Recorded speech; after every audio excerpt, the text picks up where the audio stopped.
ผู้ว่าม่านบนทางเตะๆแหละเข้าป่าออกมาซอดเบิ้งที่เบิ้งทางลงมาหินเนี่ยเด้โอ้แหงได้แหงว่าเจ้าเว้ยรถจุนนิ้งรถฮะ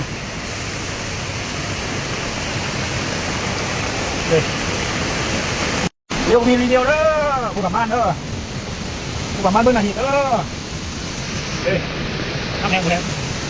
จุดรถคาร์บอนที่นึงเด้อโอ้ไม่กอดถ่ายภาพมาเนี่ยวันนี้วันที่วันที่5ป่ะตอนเศร้ากูได้เลยเด้อน้ำแหงมาเนี่ยได้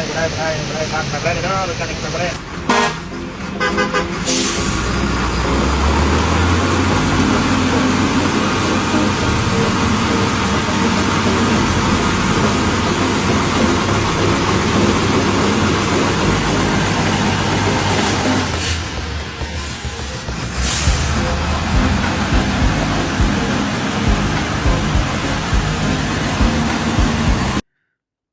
ทานผู้ชมที่เคารพ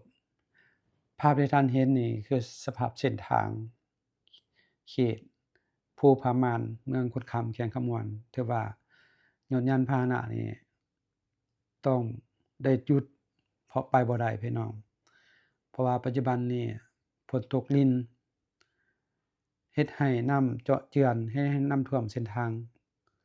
ดินสไลด์เส้นทางเปยานพาหนะนี่ไปบ่ได้เลยพี่น้องบ่เฉพาะแต่อยู่เขตภูผามานเท่านั้นเกือบว่าทุกๆเขตทั่วประเทศเพราะว่าระยะนี้เป็นระยะฝนฟ้าคะนองฝนลิ้นเป็นประจำพี่น้องเห็นให้เส้นทางนี้เพอย่างหลวงหลายเฮาอยากให้พี่น้องเข้ามาชมบางเขตเติมอีกที่เส้นทางบ่สามารถไปได้ในระยะวันที่5เดือน8 2026ที่ผ่านมานี้จากสื่อสังคมออนไลน์พี่น้องเข้ามาชมกันเลย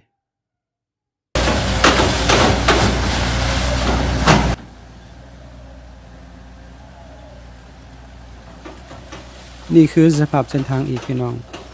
คือเส้นทางเขตปากมองจากโรงพยาบาลไปอุดมไซหรือจากอุดมไซจะมาโรงพยาบาลต้องได้หยุดเป็นแถวเลยพี่น้องว่าเส้นทางบ่นี้ถูกเพอย่างหนักเลยเนาะที่ว่าไปบ่ได้แม่นได้รอท่าจากเจ้าหน้าที่เพิ่นกำลังซ่อมแปลงเส้นทางกันอยู่อันนี้คือสภาพเส้นทางเนาะเฉพาะเขตปากมองพี่น้องแข่งทั่วบางนี่แท้เอาจริงพี่น้องเป็นแบบอย่างเลยให้กับทุกๆแข่งให้กับทุกๆเมืองป๊อบไม้4บริษัทของบริษัทขุดค้นแร่ทรายต่างๆที่ขนส่งดินตุ่มแร่ทรายหินต่างๆผ่านตัวเมืองเฮ็ดให้ถนนหนทางนี่เปื้อเปื้อนบ่สะอาดงามตาโรงพยาบาลเฮ็ดแท้ใช้มาตรการเด็ดขาดปรับไหม4บริษัทเฮ็ดทางเปื้อนพร้อมตักเตือนจะถอนใบอนุญาตถ้ายังละเมิดอีกในเดือนกรกฎาคม2026ที่ผ่านมาห้องการคุ้มครองและบริการตัวเมืองนครหลวงพระบางนำใช้มาตรการเด็ดขาดต่อผู้ขับรถออกเมืองโดยใช้มาตรการแนะนำตักเตือนศึกษาอบรมและปรับไหม4บริษัทที่นำใช้รถขนส่งแร่ทรายดินหรือวัตถุก่อสร้างเข้าออกตัวเมืองโดยเหยียบเอาดินตุ่มดินเหนียวตกเหี่ยติดใส่ถนนหนทาง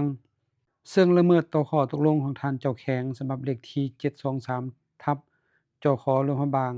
ลงวันที่5เดือน11 2018ว่าด้วยการคุ้มครองความเป็นระเบียบเรียบร้อยในนครหลวงพระบางและละเมิดต่อแจ้งการของห้องการโยธาธิการและขนส่งนครหลวงพระบางฉบับเลขที่318ทับยทค.นคลงวันที่6เดือน7 2026ว่าโดยการให้หยุดเช้าชั่วคราว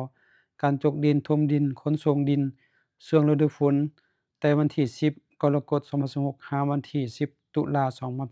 2026ดังนั้นจึงได้มอบให้4บริษัทรับผิดชอบค่าปัดกวาดอนามัยรักษาความสะอาดพร้อมใช้รถฉีดน้ำแรงดันสูง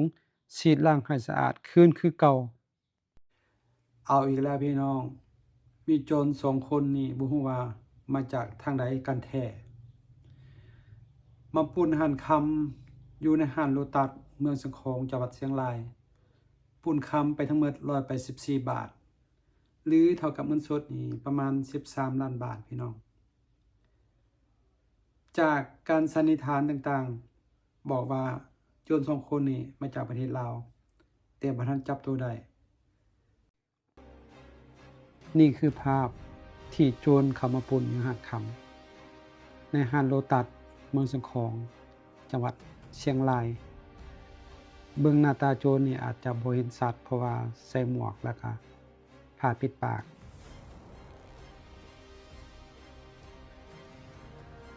ใช้อาวุธปืนจี้เพื่อจะให้ผู้หนึ่งหั่นเข้าไปกวาดเอาคำแล้วก็มาใส่กระเป๋า ส่วนผู้นี้มันอยู่ข้างนอกรอท่าติดตามแล้วก็หอบกระเป๋าภายหลังเสร็จสิ้นแล้วก็พากันออกไป จากการสอบสวนและคาดการณ์ของเจ้าหน้าที่ตำรวจไทยเชื่อว่าคนร้ายทั้งสองเป็นคนสัญชาติลาวโดยคนหนึ่งใช้หนังสือผ่านแดนชื่อเท่าติกเดินทางไปอย่างถูกต้องแล้วไปเช่ารถจักรส่วนอีกคนหนึ่งลักลอบข้ามน้ำของเข้ามาพร้อมอาวุธปืนหลังก่อเหตุคนร้ายได้ขี่รถจักรมาจอดทิ้งไว้อยู่แคมป์น้ำของแล้วขึ้นเรือหลบหนีไปตามลำน้ำของปัจจุบันตำรวจไทยได้ประสานงานกับเจ้าหน้าที่สปป.ลาวเพื่อเร่งล่าตัวผู้ก่อเหตุมาดำเนินคดีตามกฎหมายต่อไป